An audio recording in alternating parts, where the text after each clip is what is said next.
Welcome to the Climate and Coordination Rcast, where every week we'll be discussing topics related to all things climate change and RChain's role in the solution. We will be discussing technologies that can adapt and coordinate massive amounts of data like never before, forming social architectures that grow collective intelligence, sharing and evaluating data planetarily, all while maintaining personal privacy and personal data ownership. A new decentralized economy is forming as we move from the third industrial revolution, digitization, to the fourth, decarbonization. By building a co-op, built on a correct by construction, concurrent, scalable solution, RChain is structured to build out the new technology that will be required for a flourishing regenerative planet. Please join us on this journey.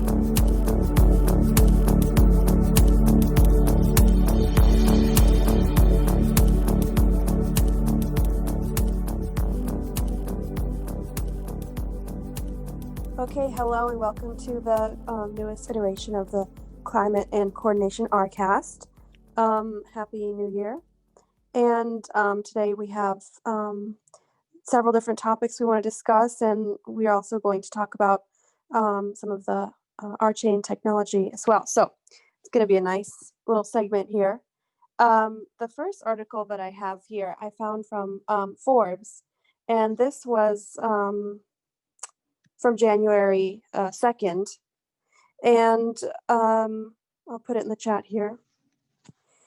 The reason I wanted to share it is because it really discusses the effects of climate change on ocean life, and I feel like sometimes we don't always make the connection of how our behavior, how the rising temperatures really affect actual wildlife. I don't feel like that connection is always made. People say, well, so what? The water's warmer. What's the big deal? But this story here in Forbes does a really great job of just briefly but clearly explaining one of the really serious consequences of warming in the ocean. And the headline says, Mysterious Dolphin Deaths Linked to Climate Change in New Study. And this is something I've been seeing going around climate Twitter and other places, and it was really kind of a mystery for a long time, but now they've actually solved it. So basically what happened is there were dolphins that they found in eastern Australia, and the dolphins basically were dying, or they were extremely sick, and they were covered in these strange patches of, I don't even know what you would call it, sort of dying skin, and it was really sad, and people didn't understand what was going on, but it's been happening since, it says here, this was first noticed in 2007. So this has been a mystery for now, I guess, let's see, 14 years or something. So it's been a mystery for a long time, but they found out, basically the problem is that they have something called freshwater skin disease. And it basically means that if there's too much fresh water being mixed in with the salt water, that they can develop these deadly skin ulcers. And there's a lot of information about this. One of the causes of this is that the storms are bringing down so much rain now that it's actually causing the ocean to be less salty in some places. It says here that dolphins in the northern Gulf of Mexico, which is a different place, different example, were washed into a freshwater lake after Hurricane Katrina in 2005. So that was one example of this happening.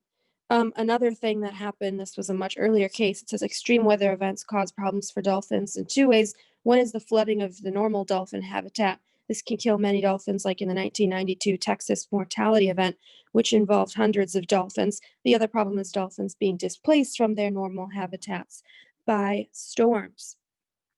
And also, I remember that there was another example. Now, I'm not sure if this affects dolphins in particular, but when there's too much melting of glaciers, that can cause a huge amount of fresh water to enter the ocean at once.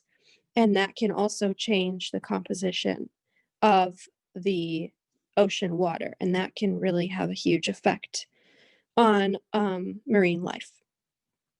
So anyway, I just wanted to share this piece because they've cracked this mystery. They know that dolphins and whales are suffering from being exposed to too much fresh water.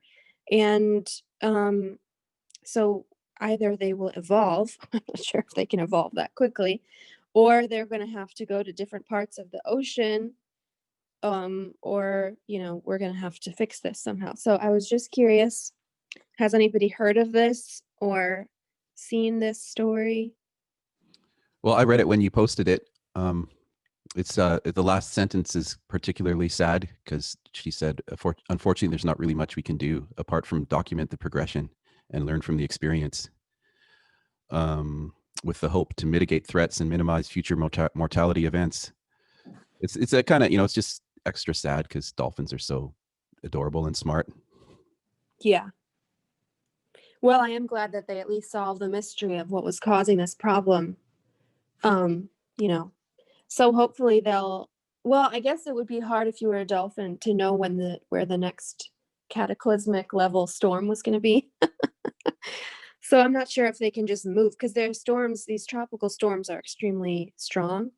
And I think they're happening in most of the places that the dolphins live. So anyway, this is going to be a challenge, but it's just one more reason why we really need to solve this problem of these extreme storms.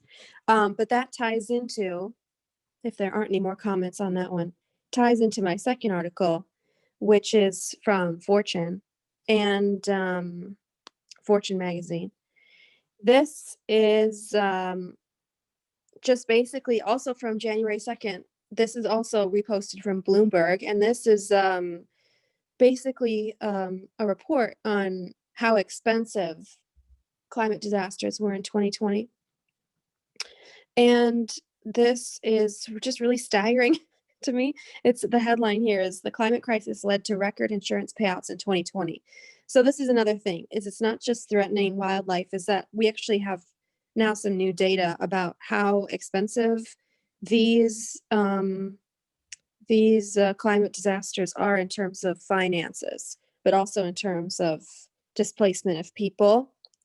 I'm just going to read a couple little short things here, but this piece is full of lots of data for anybody who's interested in this kind of thing. It says Cyclone Amphan, which hit the Bay of Bengal in May, was the most expensive single event, displacing 4.9 million people and costing $13 billion. That's for one storm. So that is extremely disruptive and extremely expensive. It says the U.S. topped the list of countries financially impacted by climate change, incurring $60 billion in damages. Most of that was caused by an unusually heavy Atlantic hurricane season. Altogether, the 30 named storms caused at least $41 billion in damages and displaced an estimated 200,000 people across the U.S., as well as Central America and the Caribbean. So I just wanted to point out that this article there's a bunch of links in here as well, which you can look at. But it's a really nice little short piece and just explains that this has been extremely expensive in 2020. And I think that 2021 is probably going to be, I would guess, even more expensive. And the displacement of 200,000 Americans alone is a pretty staggering number. And that I know that's something that we've talked about in the past. But yeah, fiscal responsibility. Those who are for fiscal responsibility, I think, should also be for solving the climate crisis, because this is not fiscally responsible. And I guess that's just the main point I wanted to make. Anyway, are there any comments on this one as well? Well, yeah, I mean, you can bet that the insurance companies are fully aware of this, and they know the reality, and they've probably known about it for years. But there's another article that connects to what you were just talking about. I'll just post it here in the chat, which the headline is 2020 smashed the record for billion-dollar weather and climate disasters. So according to this article, the cost last year was double the average.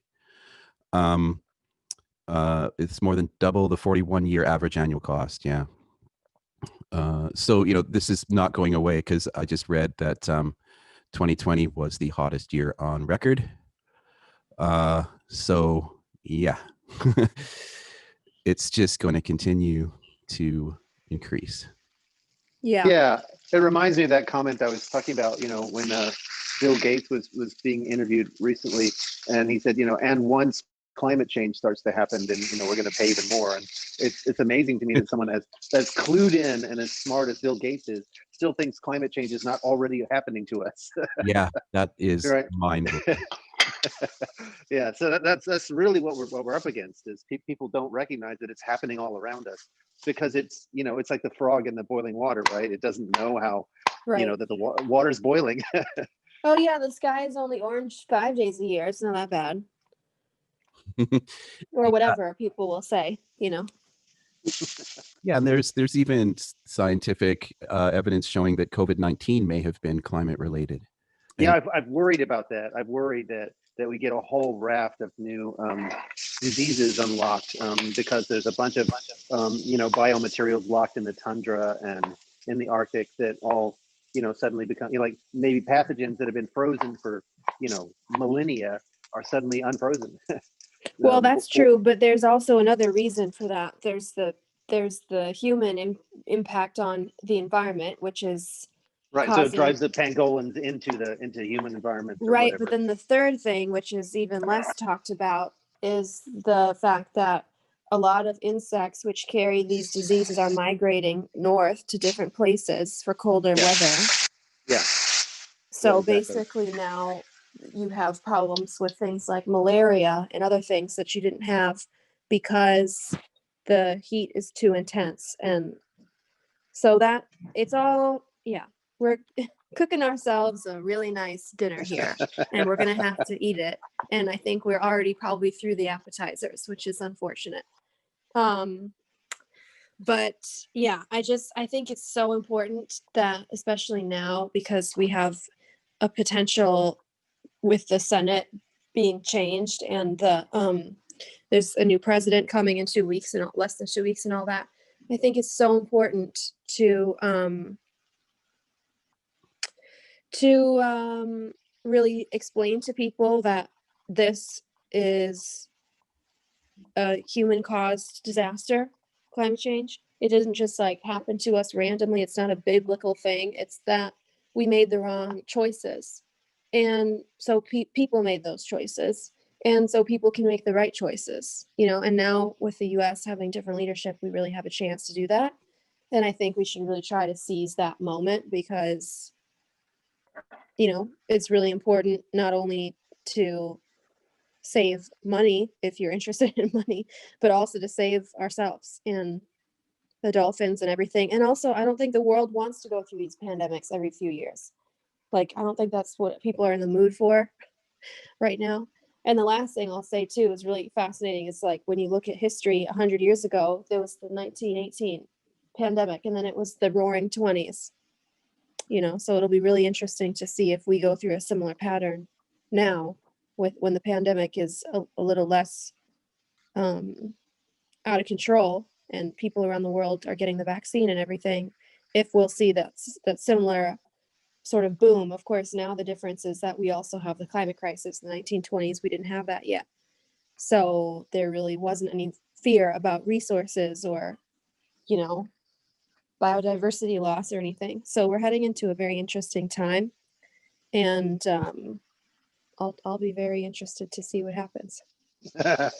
Yeah. So will we all. Yeah. Yes. I think that there's a dovetail of opportunity right now that I hope people take advantage of. I hope that the events from last week politically, I hope that the new president makes the right decisions. Just this week now, we now know that the House and the Senate and the presidency are all aligned under one party. And the last time that happened was the first 2 years of Obama's presidency, and I think he squandered it. So I hope that doesn't happen again this time. So I hope that there's a dovetail between this article that I'm just going to post right now and the initiatives towards the so-called Green New Deal. and the fact that perhaps some of these bills can actually hit the president's desk now, I think there's a lot of possibility for the right decisions to be made. And I think that the dovetail I'm speaking of is that the headline of the article I just posted is "The 10 Ways Renewable Energy's Boom Year Will Shape 2021." So hopefully what we have here is we have a government that's aligned with the market on renewable energy, and this might actually Yeah, make that in progress itself would here. be a revolutionary situation. Yeah, Just that in itself. yeah. Never mind, there's so many things that the US is capable of now on climate and beyond, but even just that one thing I think would do so much good. Yeah, the idea that the Green New Deal is something that costs money could be reformed and rebranded as the Green New Deal is the next economy. Right. Well, it's certainly in alignment with the direction that Wall Street is going, and it would be great if the legislators and the media would educate people that that's the direction that most investors are going. Yeah, Exactly. absolutely. And it's so rare. I feel it's so well, maybe it's not as rare as I think, but I feel like it can be surprising to some people that the far left and the far right, or I won't say far right, but the right and the progressives are aligned on something. Yeah, that'd be awesome. And that doesn't always happen, but this is a situation where I think, and obviously, there's no time, so it has to happen now. And I think, yeah, we really have a good shot to really make some progress, and I hope that the opportunity is seized upon. I think we also, I don't mean to be a party pooper, but we also have to recognize that we did have a kind of Hitlerian figure who had figured out the new media. Well, basically, one of the things that made Hitler so powerful was that he figured out the new media faster than anybody else, and he was doing that under conditions where the psyche of Germany had been so demolished for so long because of the results of World War II. I'm sorry, World War One. And so he was able to reach to a population that was susceptible to his message through the new media. And Trump basically repeated that formula. He was able to reach to a population that was susceptible to his message through the new media. And we have to be aware that pressure and that effect is still in operation. And so as a part of our solutions, we have to consider education and inclusion and a bunch of other things that can counterbalance and counteract that. Yeah, absolutely. And also just the fact that these forms of new media, I'm assuming as you're saying Facebook and Twitter mostly, that they were really complicit in all the things that he, really wanted to do and tried to do, especially in the beginning, Oh yeah, I mean, Hitler was not the German propaganda machine. He just knew how to manipulate it, right? Right. Yeah. I think the same way with Trump. Trump is not Twitter and Facebook and Instagram and all the other stuff, but Trump knows how to manipulate those things and to utilize Cambridge Analytica and other other parties who are even more savvy about the manipulation of that media. Yeah, it was really fascinating to see that Twitter chose to basically freeze his account. But I don't know, I feel like it's such a half measure because they really should have done that a long time ago. And all of his tweets and everything is still visible to everybody. So I don't know. It's not really. It's not a win, right? Because they took so long that people were able to build an alternative infrastructure. So now it just goes dark because how many of us are going over to Parler?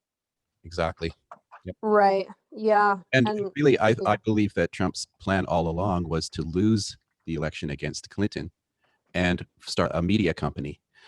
So now his plan was stalled by 4 years. So now he's going to do this. He's going to march away from Washington and start his new media company that will include all of the surprisingly large number of Americans who have been brainwashed into this. And I don't even use the word brainwashed lightly. And I think that this discussion wouldn't be properly filled without pointing out that there was a lot of help from a foreign country that he was largely indebted to. Oh yeah, no question. There's no question about that. Yeah, so we'll see. We'll see what happens. But I know that there's a lot more that we want to discuss. So I just want to make sure we have time for that. Did you want to maybe include Raphael on the questions about the technology? Yep. Hello. So Raphael here. So I'm happy to participate. So yes, maybe we can get back to RChain and the platform that is being built. So yes, I'm working with an article with Steve, and I think it will fill some holes that people have about hardware and on the Rholang. So the cool thing is that those topics have been discussed recently in the community debriefs. So I have a list of questions, and maybe I'll just read them. So it's about comparing RChain with other blockchain platforms and see how it differs and how RChain could address challenges that other platforms might not be able to address. So is it okay, Greg, if I go on? Sure. Just one quick question. Do you want to go breadth first or depth first? Do you want to read all the questions and then go back and answer some of them? Or do you want to like read a question, answer it, and then go on to the next question? I think I'll go for the first one, then you give an answer, and then we'll see how it goes. Okay, so depth first. Yep. So my first question is about currently existing smart contract platforms. So you might not be aware of everything that is built because there are too many of them. There are a lot of them, yeah. Yes, let's stick to Ethereum 1.0. Okay. So I have a simple question, and it's the following. What are the causes for the limited transaction throughput of only 20 transactions per second on Ethereum 1.0? Well, there are several. But on the the main issue, from our point of view, that will block future growth, is that every smart contract has to run to completion. Right. So once you start executing a smart contract, everything else is locked out until that one completes. Right. So okay. So if you have 100 smart contracts, you're going to pick some order, and you're going to run them end to end.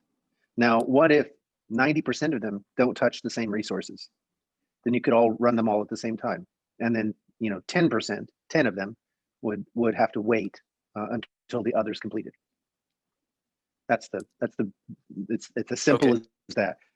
And so yes, so it's about running smart contracts one after another, and about proof of work versus proof of stake.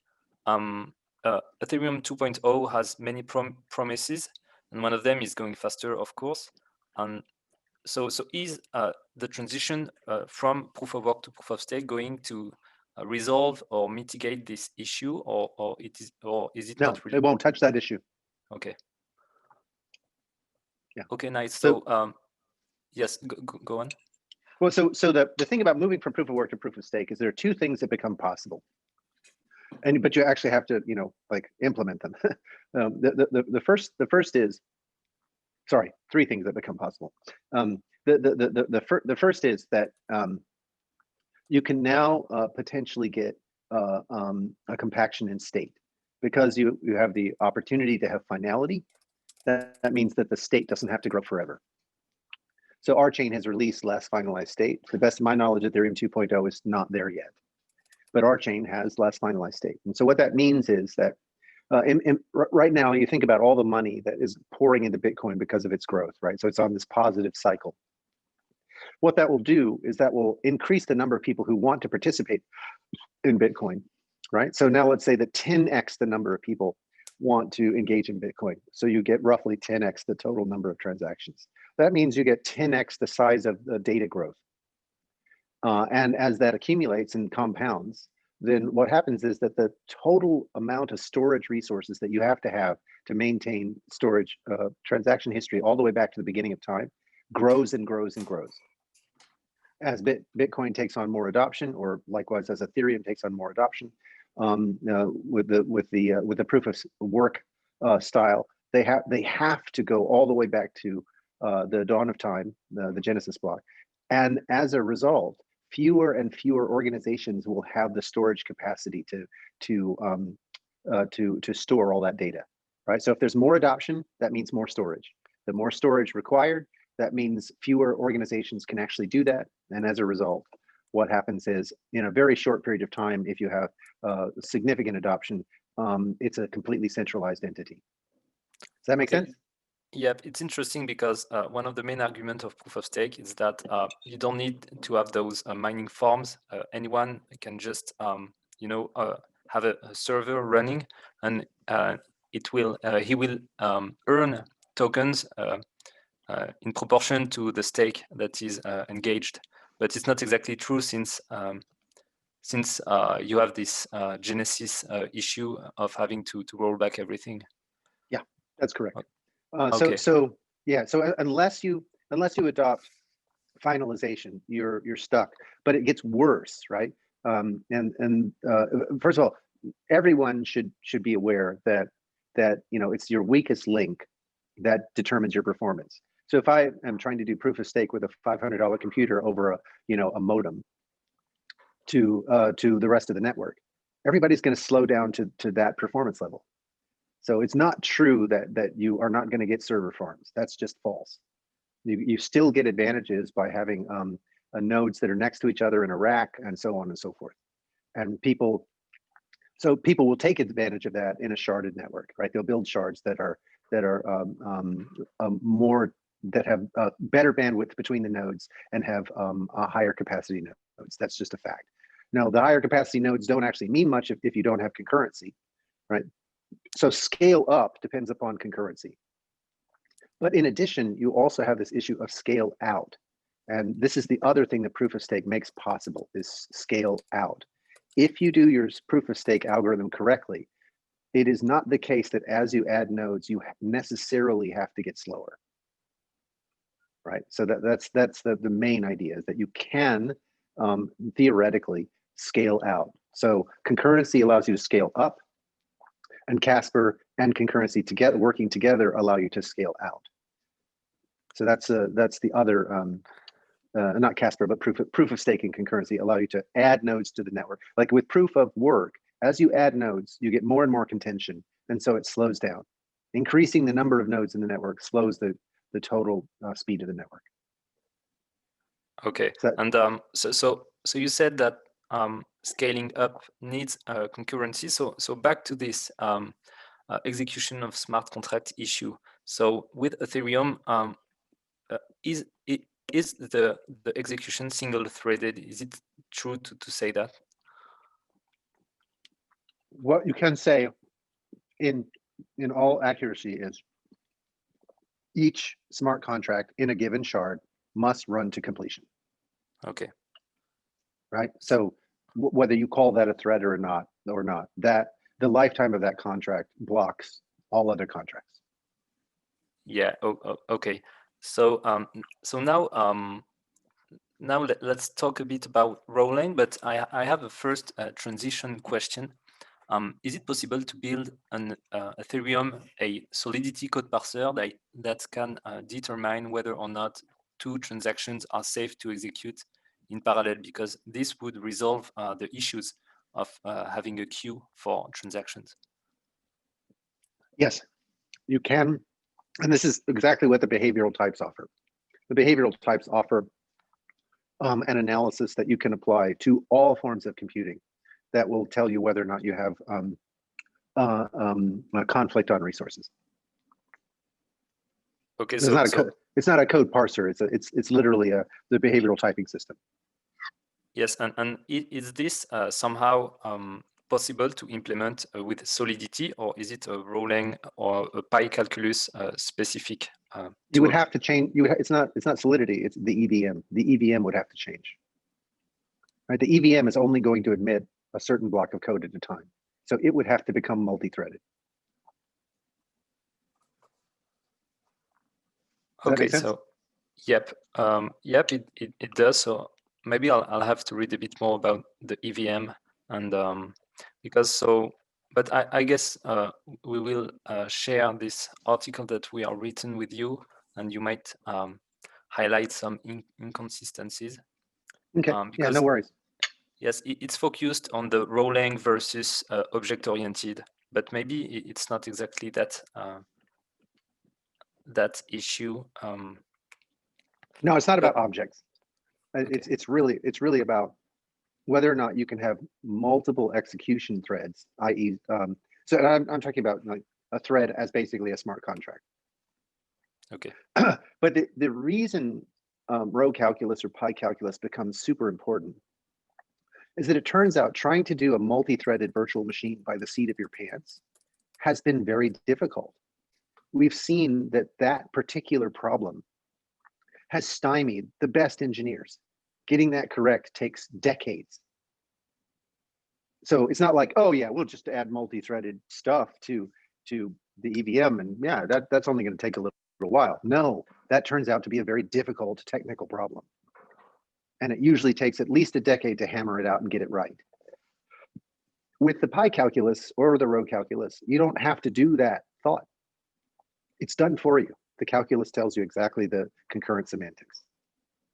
So you're no longer in a situation where you have to, do some heavy lifting engineering. It's already all done. And it's mathematically correct. So so yeah, let's have an example. So you receive 20 transactions as a node, and you can make sure that those 20 transactions executions can be dispatched into independent processing units. That's correct. Okay. But now you have to coordinate. So the issue is that it's not just the transact. Once you have a virtual machine, there are now other resources that may be shared. The heap, the stack, any IO channels, all of those are resources that are across the entire virtual machine. And so it's not okay just to analyze whether or not the transactions are going to step on each other. You have to check and see whether or not the threads behavior is going to step on each other's toes. And that's where things start to get tricky, right? That's outside of the smart contracts basic behavior. It has to do with how the smart contracts are realized onto the virtual machine, because the virtual machine has another set of resources that are going to be potentially shared by the threads that are executing. Does that make sense? Yeah, yes, I guess it makes sense, but since I'm not familiar with this terminology, it's getting a bit more complicated to understand. Okay. Well, essentially, whenever you have some model of computation, right? When a program runs, it has to take advantage of the resources that are associated with the computational environment. So, for example, file handles, right? If you're going to write to the file system or read from the file system, there's some number of file handles. And if those file handles are shared, then if one thread is writing at the same time another thread is writing, then they'll end up with garbage into the file. Okay, yes. That's a simple example. There are a lot more, right? Whatever environmental resources are associated with the virtual machine also have to be accounted for when you do your threading semantics. And the Rholang design handles all of that and says every resource is behind a channel. If it's a file, it's behind a channel. If it's an object, it's behind a channel. If it's a mailbox, it's behind a channel. Everything is behind a channel. And so you can check for all conflicts just by checking for conflicts on channels. Does that make sense? Yep. Cool. Yep. So I think that's it for the questions I prepared for today. So thanks very much. No, thank you. These are great questions. I really appreciate it.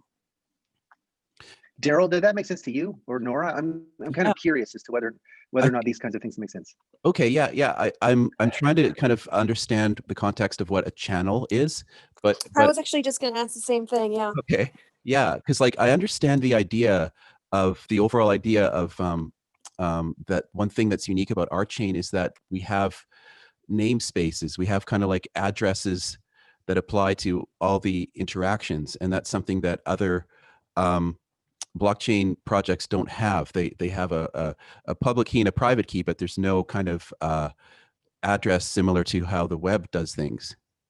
Is that Correct. and, That's right. okay? And so is that kind of what you're talking about here, with in a more technical way, with how everything has to be behind a channel? Yes. So one way to think about it is when the World Wide Web started up, what they said is all those resources out on the internet, we're going to give you uniform access to all those resources. If it's a printer, if it's a cell phone, if it's a document, if it's a database, all of them are you're going to get a universal access. And that access is we're going to give them each an address, which is a URL. Right, a And we're going to give you universal resource locator. Yeah, right. So basically, it's just a path from roughly where you are to where the resource is.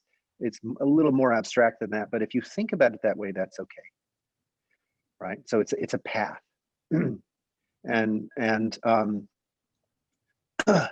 the reason it's different is because like lots of people can be in different places, but the path remains the same. So you have to ask yourself how could that be, and that's essentially the magic of the World Wide Web is you have a uniform path to this resource. Now the other thing that you do is you have two different operations. Can I read this resource, or can I write to this resource? All right. So in the case of a document, let's assume that it's like a PDF or some fixed document which is not writable. Then you can only read. But there are many things like databases where you can write as well as read. But that's basically it: a uniform access to the resource and two operations: read from the resource or write to the resource. Now that's essentially what the pi calculus and the rho calculus give. The pi calculus says, I have no idea what the structure of the resource names is, but because I've given up any understanding of the nature of the structure of the resources, you have to promise me that I can always ask for a fresh one. So that's what the pi calculus does. And the rho calculus says, instead of being always able to ask for one that is globally distinct, I'm just going to demand that all the resource names are structured in a particular way. And then it turns out that you can always map from that structure to existing structures like URIs or cell phone numbers or blah blah blah. But that's so. In other words, the rho calculus maps, the rho calculus and the pi calculus map directly onto the structure that was envisaged by the World Wide Web. It's a one-to-one correspondence. Every resource has a name, and there are two verbs: write and read. Okay. Does that make sense? Yeah. So does that mean that that RChain's platform is going to work better with the web, or are we needing to kind of create a whole new web? Both. So what it does is it allows us to work nicely with the existing web, but it also allows us to give operational semantics to things that you can't do with the web. So the web never contemplated consistency constraints on reads and writes. So if you've got two parties writing to a resource, there's no transactional semantics on the web. So you can't use the web to implement a blockchain, for example. Right. Well, but with the rho calculus, there is a transactional semantics. It's well understood. So is there a way to then, by using RChain, create transactional semantics for the web? Yes, and that's exactly what we're doing. Right. So we take a variant of the blockchain ideas. So we had kind of adjust and adapt the blockchain ideas to be, so instead of chains, we build DAGs, and instead of proof of work, we have a form of proof of stake. And that makes that thing that's interesting about the blockchain scalable enough to where you can provide a new kind of web. So now it becomes a global computer, right? You could think of the World Wide Web really as was a global index. So it was all this data, and the World Wide Web allowed you to index it and read it. So I can hand you a URL and you can go look at a resource, right? But in terms of the update, that was kind of left, and especially transactional update, that was kind of left as a we'll do this later. Yeah. I remember Tim Berners-Lee like even talking about that kind of stuff a long time ago. Like the original term hypertext came from Ted Nelson back in 1969, and Tim Berners-Lee kind of co-opted the term, but didn't actually apply the intention of what Ted Nelson had in mind. Yeah, because you know, Tim was really solving a smaller problem. Like the researchers at CERN wanted to be able to share papers more easily. Right. So that means that the paper is already written. Right? Yeah, it's like right. they're not writing the paper together. Now people have been able to do things like Google Docs where people are writing papers together, but that means stepping outside of the web semantics. Yeah, right. Right. And it also, in the way Google Docs works, it means that all of the interesting transactional bit is behind Google's firewall. Mm-hmm. Right. Google is controlling all the transactional portions. Yeah, I hate that. Okay, so what with RChain, we give you the transactional bits behind no firewall. Yeah, I get that. I understand that. That's okay. So it becomes literally a global computer, right? Not a global index. So what I'm kind of trying to wrap my head around is that I guess part of what RChain can do now, or is working on doing, is being able to kind of bring a cheap how do I say this, like a kind of a simplified version of Rholang that could be kind of parsed over via JavaScript or something, so that some of what Rholang can do can somehow be kind of used on the web. No, I mean, it can already be used on the web. It's just whether you use it directly in the browser or you use it on the back end. I mean, if you think about it, right, there are tons and tons and tons of programs that are organized with some JavaScript on the front end and Java on the back end. Okay. Or some JavaScript on the front end and some Haskell on the back end, or whatever. Okay. Right. So that problem is well understood, right? But the issue is that JavaScript itself is incredibly costly for a number of different reasons. And this is why Google, Facebook, and Microsoft have all done their own versions of JavaScript. Right. So if it weren't incredibly costly, they would have just been using JavaScript. Instead, they sunk, a combined total of hundreds of millions of dollars into building an infrastructure that wasn't so costly. Right. So now it turns out that it's actually terrifically surprising that there hasn't been better language engineering for the browser. It is astonishing that there hasn't been, and again, it's sort of like there was this big, in the same way that with hardware, there was this big consolidation to the Intel architecture, even though everybody knew that that was a losing battle. Yeah. Right. The old VHS beta thing. It's just like, why sort of technology adopted? Yeah, but there wasn't enough volatility in the video entertainment market I mean, what we're seeing is that it is still worth it to stay in the game even for 30 or 40 years before you see a market shift, right. Because the gains are so enormous if you stay in the game long enough. So the same is true with the browser, right? There was this kind of consolidation phase towards JavaScript or JavaScript-like things, but there's going to be an expansion phase where people go, you know what? I don't want to be beholden to JavaScript. It sucks, and it sucks for these reasons. Right? And one of the things that is a very natural thing to do would be to put Rholang in the browser. And the reason it's natural is because there's tons of concurrency in a UI.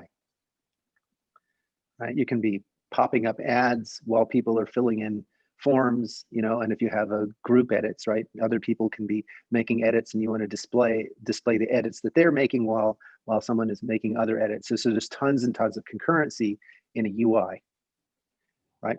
Very much in the same way that there's concurrency when you're driving a car, right? There's all kinds of events that impact your operation of a car. If you're driving a stick shift, your eyes are on the road, obviously, but you're also listening to the engine, glancing at the tachometer, potentially also listening to the radio and talking to a friend, right? So all of those things are all going on while you're driving the car. Right, and you don't process those sequentially. Well, first I'm going to take 15 seconds to look at the road, and then I'm going to take 15 seconds. That's not how it works, right? So the same is true with a UI design in a massively distributed and concurrent setting. There are all kinds of events that need to be managed and interfaced with the user's attention. So Rholang is a very, very natural thing to put in the browser. Does that make sense? So what I'm trying to figure out is like, what's the pathway for RChain's integration with the web? If and when RChain starts to get more mass adoption and we start to kind of get the kinds of transaction, numbers that you envision, is the pathway to go to greater web adoption through browsers that have Rholang in the code, like someone like Brave or someone like Firefox could start to implement Rholang as part of their browser, and is that but that's not the. I mean, you have to. First of all, there isn't a pathway. There are many pathways. Okay. So one example is the work that Raphael is doing with Dappy. Yeah, I wanted to, because this is kind of what I wanted to ask, is that I know that Dappy is working on a browser. Raphael's working on a browser, Dappy, and I still don't fully understand exactly, Raphael, what it is as far as it's a web browser or is it a RChain browser? I don't actually understand it. So yes, it's very simple. Just think of it as a fork of Chromium. So it's kind of like Google Chrome. So it's a web browser. Okay. And it works with exactly the same technologies as regular browsers, which means HTML, CSS, and JavaScript. Okay. There is just this network layer that is changed, meaning that it does not deal with the domain name system everyone is familiar with, for example, google.com, amazon.com, and all that stuff. Okay. But it deals with a blockchain platform, and in our case, RChain platform for the name and IP addresses relations. Okay, so it's directly using the whole namespace aspect of RChain, like literally utilizing it right now. Yes, exactly. There is it's very close to RChain because when you deploy something to RChain, you get a registry URI, and you can directly input it in Dappy browser, and it will display the file that is attached to this registry URI, which is kind of a Rholang address. So it's very tied to the blockchain. Okay, pardon my ignorance, but I know a URL is a unified registered locator. What's a URI? It's an abstract URL. Just for all intents and purposes, think of it as a URL. Okay. Yes. The URL requires that you actually have the resource live, whereas the URI does not.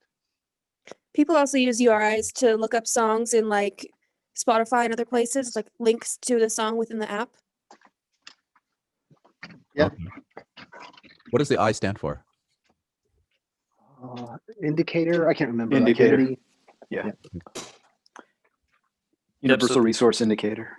Okay, so this is the main thing about Dappy, but so this is the concept, but the main improvement we have is the concept of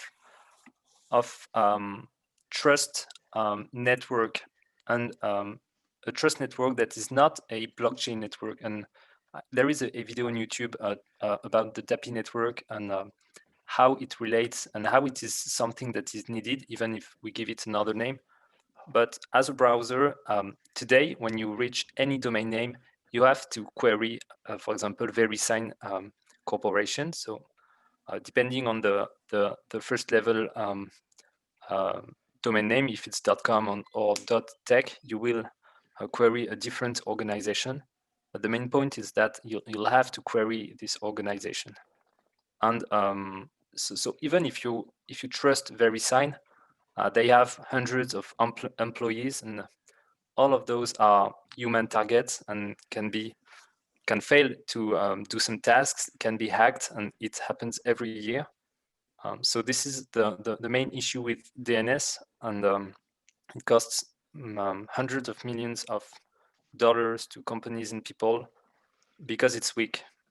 And not even talking about the DNS lookup requests that are mainly not encrypted when they go across the internet network, but just this trust that you put in VeriSign is very dangerous because it's built.